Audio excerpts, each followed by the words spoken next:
Assalamualaikum warahmatullahi wabarakatuh. Saya Alivia Nur Azizah dari kelas 12 TKJ 2.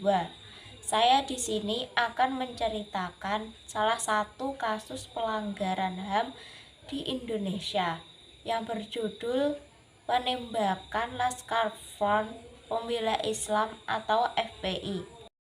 Kronologinya telah terjadi penembakan terhadap anggota Front Pembela Islam atau FPI di Jalan Simpang Susun Karawang Barat pada tanggal 7 Desember 2020.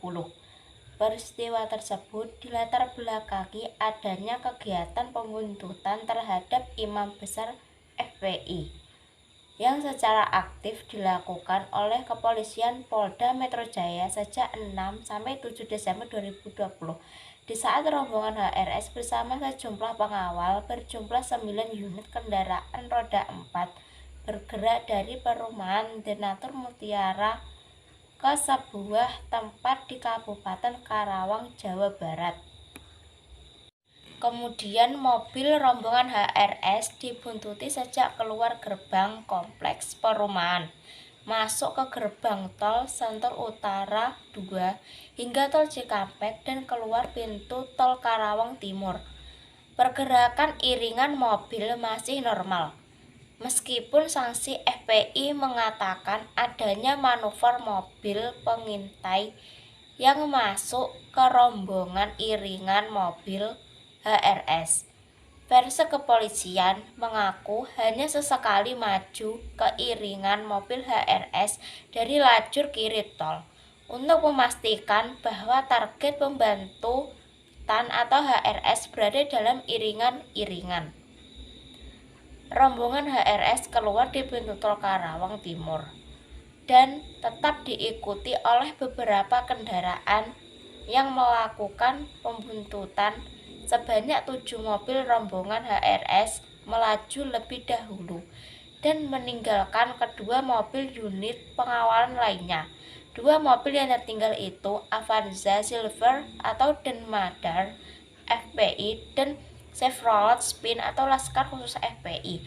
Kedua mobil pengawalan itu menjaga agar mobil yang membuntuti iringan-iringan HRS tak mendekat. Selanjutnya, kedua mobil FPI tersebut berhasil membuat jarak dan memiliki kesempatan untuk kabur dan menjauh, namun mengambil tindakan untuk menunggu mobil petugas kepolisian yang membuntuti.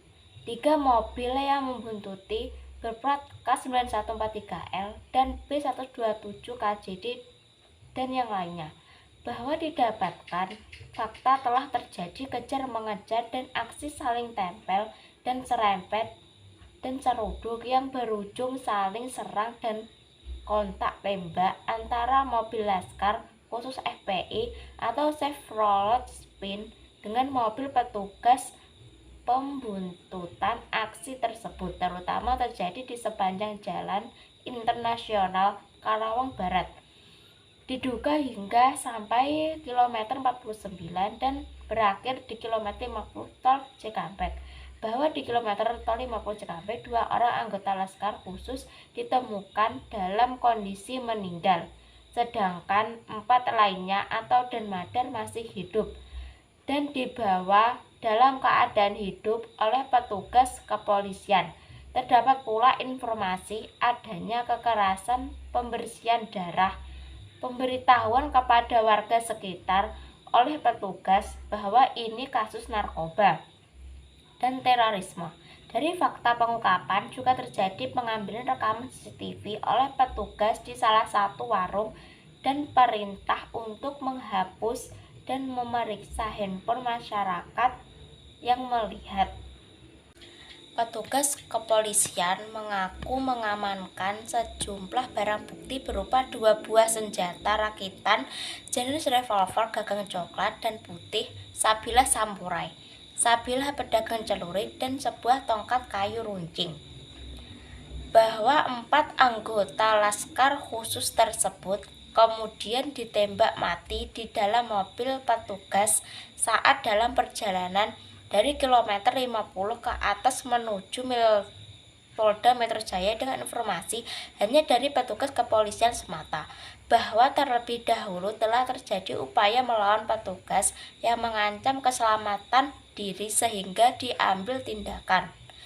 Komnas HAM menyimpulkan 4 dari 6 anggota Laskar Front Pembela Islam atau FPI yang dieksekusi mati oleh kepolisian sebagai pelanggaran hak asasi manusia. Dari hasil putusan sidang, kedua polisi tersebut didakwa melakukan tindak pidana sebagaimana diatur dalam pasal 338 KUHP, pasal 55 ayat 1 ke 1 KUHP, subsidiar pasal 351 ayat 3 KUHP, dan pasal 35 ayat 1 ke 1 KUHP. Keduanya terbukti bersalah karena telah melakukan penganiayaan hingga membuat orang meninggal dunia. Tetapi keduanya tidak dijatuhi hukuman karena alasan pembenaran. Alasan tersebut dikarenakan perbuatan terdakwa adalah merupakan tindakan pembelaan. Menurut Hakim Ketua Muhammad Arif Nuryatna, dalam KUHP dijelaskan tentang alasan pembenaran yang terdiri dari beberapa poin. Satu diantaranya karena perbuatan yang dilakukan atas dasar pembelaan terpaksa. Aturan tersebut termaktub dalam pasal 49 ayat 1 KUHP, maka hakim memutuskan untuk melepaskan terdakwa dari segala tuntutan hukum. Sekian dari saya. Thank you. Wassalamualaikum warahmatullahi wabarakatuh.